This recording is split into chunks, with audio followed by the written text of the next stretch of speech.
ada komitmen membantu suami juga mencari nafkah untuk keluarga kan. Yang paling utama, yang pertama kita kena niatkan buat kerana Allah. Ya. Kita keluar dari rumah, setiap kali kita keluar dari rumah kita niatkan, ya Allah, aku keluar ni kerana Engkau ya Allah.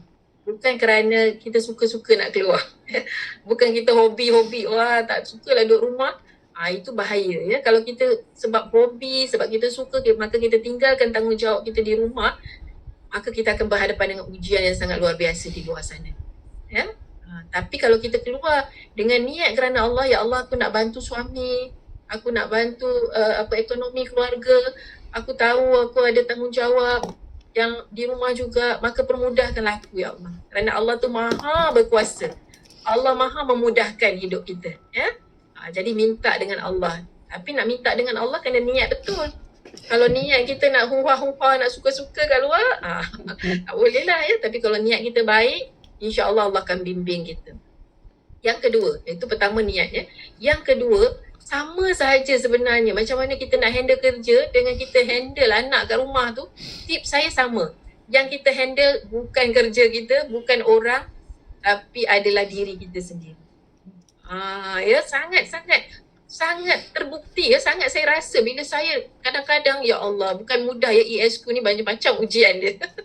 Nak menghandle ESQ ni, ujian dia masya-Allah luar biasa. Jadi kadang saya bila ada keadaan tertentu saya panik, saya tak tahu macam mana nak uruskan, saya akan ingat balik, ya Allah, yang boleh mengubah ini semua hanyalah Engkau ya Allah. Ya? Bukan aku. Yang boleh mengubah hati staf aku bukan aku, tapi Engkau ya Allah. Yang boleh melembutkan hati staf aku bukan aku, tapi Engkau ya Allah. Ya, jadi kita pulangkan balik kepada Allah SWT. Yang kita perlu buat adalah kawal diri kita. Di waktu kita nak marah staf, kita tahan. Kita boleh tegur staf, kita boleh didik staf, tapi bukan di waktu kita marah. Macam dengan anak juga, ya. Di waktu kita dah kawal diri kita, kita dah tenang, ya Allah aku nak didik dia, ya Allah kerana Engkau ya Allah. Aku nak tegur dia supaya dia jadi lebih baik, supaya dia jadi pekerja yang amanah, supaya rezekinya halal, supaya rezekinya berkah. Bantu aku ya Allah macam mana nak didik dia ya Allah.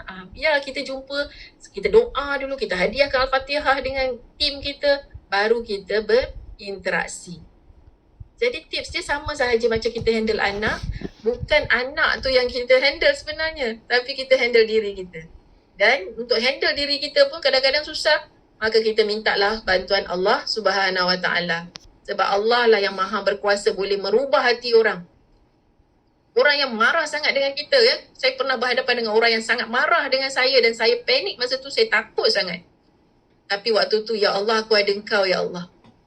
Ya, aku ada Engkau ya Allah, bantu aku. Jadi saya pergi jumpa dia dengan tenang. Ya, saya zikir dalam hati, ya Allah Engkau yang menguasai. Kalau lah memang perlu aku dimarahi, kerana itu cara untuk aku jadi lebih baik, aku ikhlas ya Allah. Tapi bagilah aku kekuatan. Janganlah marah teruk sangat. Tetap juga cakap betul ke Allah, minta ke Allah. Dan Alhamdulillah orang tu tak marah pun saya. Dia cakap elok je.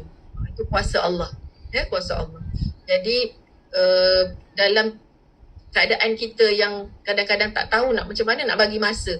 Ya, ada waktu tu memang tugas di office tu menuntut kita masa lebih. Sedangkan kita mungkin mengabaikan masa kita di rumah. Waktu ni lah kita banyak bertawakal dengan Allah Subhanahu Wa Taala dan minta redha dari suami. Bagi tahu kat suami, bang tak maaf ya saya ada kerja ni yang kena selesaikan di office ni, abang redha tak? Tolong ya bang.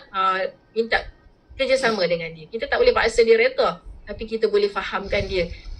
Dan kita boleh minta bantuan Allah untuk membuatkan hati suami kita redha dan memudahkan kerja kita. Jadi bila kita ada Allah, semua kita refer Allah, mudah semua benda. Tapi bila kita buat sendiri, semua benda kita buat sendiri ya. Kerja kat office kita buat sendiri, kat rumah handle anak sendiri, handle suami sendiri. Wah, itu sangat berat. Saya tak mampu. Saya awal-awal surrender. Tapi bila setiap kali saya bawa Allah bersama-sama, Masya Allah, terasa sangat ya. Bila bantuan Allah datang, maka bukan sahaja tugas kita terbantu, tapi yang lebih utama adalah keyakinan kita pada Allah bertambah. Ya? Keimanan kita kepada Allah bertambah. Ya Allah, terima kasih Allah, kau bantu aku ya Allah. I love you Allah. cinta kita pada Allah pun bertambah. Inilah yang mahal sebenarnya. Inilah tujuan kenapa Allah memberi kita ujian. Kenapa Allah memberi kita kesusahan. Ya, kadang-kadang susah nak handle anak. Yang menyebabkan akhirnya kita tak ada cara lain melainkan saya pernah sekali tak ada, ya Allah masa tu dah tak boleh nak buat apa dah. Saya ambil wuduk, saya solat je. Anak melalak-lalak menangis. Saya biar je. Saya solat, saya doa minta pada Allah, menangis. Lepas tu sujud minta, ya Allah bantulah aku. Aku tak tahu nak handle dah macam mana. Lepas tu Masya Allah datang miracle. Ada something yang happen, anak-anak okey semua. Jadi bila berlaku hal seperti ini, kita tambah yakin, ya Allah, Allah tu sangat dekat. Allah tu sangat dengar doa kita. Allah tu sangat kesian dengan kita. Allah tu maha membalas kebaikan-kebaikan yang kita lakukan kerana dia. Jadi tipsnya simple. Apa saja yang kita buat, lakukan kerana Allah dan jangan tinggalkan Allah. Bawa Allah bersama-sama dengan kita dalam pekerjaan kita, dalam apa saja tugas kita. Semoga menjawab pertanyaan Najah.